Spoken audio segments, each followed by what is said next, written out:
चाहता तो ये लड़का भी आराम से, मेरे ख्याल से तुम्हारे से तो ज्यादा ही इसकी क्रिटिकल सिचुएशन है और जेन्युइन भी है।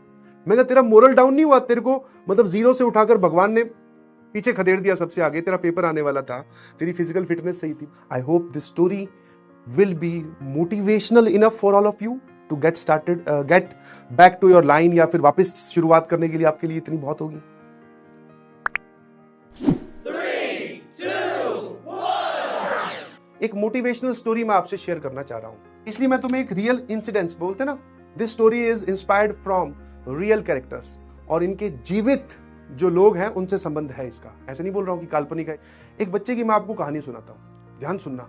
और अभी मेरे को 5 मार्च को वो मिला था, 5 मार्च फ्राइडे, एम्स हॉस्पिटल में मेरी उससे मुलाकात हुई। मेरे जस्ट पीछे एक लड़का खड़ा था, ठीक है, और वो लड़के ने क्या किया, मतलब काफी देर बाद में उसने मुझे नोटिस किया होगा। मैं घूमा, क्योंकि लाइन में काफी देर से खड़े हुए, 1-1.5 घंटा हो गया, तो आप ऐसे तो है नहीं सीधा खड़े रह सकते। मैं थोड़ा घूमा, उसने मुझे देखती, अरे सचिन सर। मैं कहा हाँ बेटा।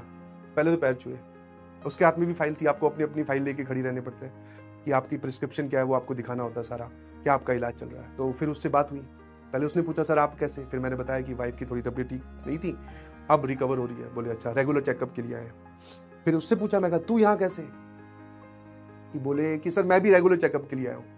मैंने कहा क्या हुआ ये बता। फिर मैंने कहा तू मुझे कैसे जानता है, कौन से, वो एक जनरल स्टूडेंट होता है ना, एक जनरल सवाल हम पूछते हैं कि कौन से बैच में था बेटा, अर्जुना में था कि लक्ष्य में था। बोले कि सर मैं अर्जुना का स्टूडेंट हूँ, अर्जुना 2.0 का है ना, और मेरा मेन एम IIT JEE नहीं है सर, मेरा मेन एम NDA क्वालिफाई करना है, मुझे एक आर्मी ऑफिसर बनना है सर, बट हाँ NDA में मैथमेटिक्स आती है, तो वो मैथ्स में आपसे पढ़ता था। मैंने कहा बहुत बढ़िया, प्राउड ऑफ यू। फिर मैंने कहा फिर क्या हुआ। बोले सर कुछ नहीं, मैथ्स का मेरा, सॉरी NDA का मेरा जो रिटर्न पेपर है वो क्वालिफाई हो गया था, अब फिजिकल का राउंड था। ठीक है, फिजिकल का राउंड होता है जिसमें SSB में जाने से पहले, आई बिलीव, ज़्यादा मुझे नॉलेज नहीं है, SSB में जाने से पहले एक फिजिकल का राउंड होता है। तो बोले सर उस राउंड की प्रिपरेशन मैं बहुत अच्छे से कर रहा था, मेरा NDA क्वालिफाई हो गया था, रिटर्न क्वालिफाई हो गया था। तो बोले वही शाम को रोज दौड़ लगानी, बिकॉज वो भगवा के देखते हैं, भागो भैया, ठीक है, हाइट मैच करवानी और वो सब, फिजिकल फिटनेस बहुत इंपॉर्टेंट होती है। बोले सर मैं वही कर रहा था, अपनी फिजिकल की ट्रेनिंग हमारी बहुत अच्छी से चल रही थी। तो एक दिन बोले दौड़ लगाकर मैं बैठा, पसीना वसीना सूख गया, तो पानी पीने के लिए मैंने गिलास उठाया, और गिलास ज्यादा भारी तो था नहीं, पानी जितना, मतलब आप गिलास में पानी डालोगे जितना भार होता है उतना ही भार था। बोले सर वो गिलास मेरे हाथ से छूट गया। वो पहला इंसिडेंस था जहां पर मुझे लगा कि कुछ गड़बड़ है, मतलब ये वो स्टोरी बता रहा है, ये सब होने के बाद में। तो मुझे लगा सर हाथ से छूट गया, कोई दिक्कत नहीं है। मैंने दूसरे हाथ से गिलास उठाया, पानी पी गया, अपना दौड़ भाग में चलता रहा। अगले दिन मैं महसूस कर पा रहा था, वो लड़का बोल रहा है कि जब मुझे फिजिकल के लिए वापस अपने दौड़ लगाने के लिए ग्राउंड में जाना था, तो मैं अपने एक राइट हैंड से जो जूते के जो फीते हैं वो बंद नहीं कर पा रहा, मतलब ये इस हाथ की ग्रिप धीरे धीरे जाने लगी थी। ठीक है, बहुत ही नॉमिनल सी बातें होती है। ठीक है, मैं तुम्हें बोलूँ मुट्ठी बंद करने के लिए, आप और मैं बहुत आसानी से कर लेंगे, बट किसी के जीवन का सबसे बड़ा संघर्ष यही है कि उससे मुट्ठी बंद नहीं हो रही, मतलब उसके हाथ की ग्रिप खत्म हो रही है। फिर बोले सर इसी में ही 2-3 दिन बीते, पेरेंट्स को थोड़ा बताया कि इस हाथ में थोड़ा महसूस नहीं हो रहा, तो ये तो नॉर्मल है, अगर आप किसी को भी बताओगे तो नॉर्मल डॉक्टर के पास लेके जाएंगे, नॉर्मल डॉक्टर नॉर्मल इलाज और नॉर्मल सी बातें बोलकर आपको मोटिवेट कर ठीक करने की कोशिश करेंगे। बोले सर 2-3 दिन बीते, मैंने अपना दौड़ना बंद नहीं किया, बिकॉज हमारा जो है वो फिजिकल का राउंड पास आ रहा था। बोले एक दिन मैं टी-शर्ट उतारा था, ठीक है, टी-शर्ट मतलब शायद वो चेंज कर रहा होगा या जो भी कर रहा होगा, पसीने वसीने से बदल रहा होगा। बोले मैं टी-शर्ट उतारा था तो मेरे दोनों घुटने अपने आप मुड़ गए, मतलब खड़ा हो गए, वो टी-शर्ट चेंज कर रहा था, तो बोले मैं धड़ाम से गिरा सर। ठीक है, धीरे धीरे धीरे धीरे धीरे धीरे करते करते इन टुकड़ों, टाइम के टुकड़ों में उसकी बॉडी पूरी की पूरी पैरालाइज हो गई, मतलब अच्छा खासा 19-20 साल का लड़का, हाँ, घूमता घामता दौड़ लगाता हुआ धीरे धीरे विदिन, बोले सर 1 हफ्ता या 8 या 9 दिन लगे होंगे, मैं पूरा कंप्लीटली बेड पे था, जिसमें अब क्या हालत थी, वो हाथ की ग्रिप लूज होने से अब सिर्फ मेरी आंखों की जो पुतलियां होती है सिर्फ वो ब्लिंक कर रही थी, ना मैं बोल सकता था, ना मेरा हाथ उठ रहा था, ना मेरे उंगलियां हिल रही थी, ना मेरा पैर हिल रहा था, मैं कंप्लीटली बेड पे लेटा हुआ था। ये उस लड़के ने बताया अपनी कहानी। 8 या 9 दिन में खेल फटाफट फटाफट फटाफट, वो जो होते हैं ना इवेंट्स इतने बार बार रिकरेंस में आ गई कि कभी हाथ की ग्रिप जा रही है, कभी बोले सर गर्दन अपने आप, ये जो होती है ना गर्दन, आपको नहीं पता चल रहा आपकी गर्दन संभाल रखी है आपके ब्रेन ने या स्पाइन ने, जब वो कनेक्शन वहां से लूज होगा तो ये गर्दन गिर जाएगी, आपकी हाथ की ग्रिप।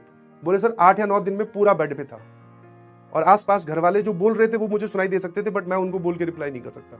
सिर्फ पुतलियां झपका रहा हूं, उसी से कुछ समझाने की कोशिश कर रहा हूं। ठीक है, ये कहानी शुरू हुई। अब इसके बाद में पेरेंट्स को ये नहीं समझ में आया कि ये बीमारी कौन सी है।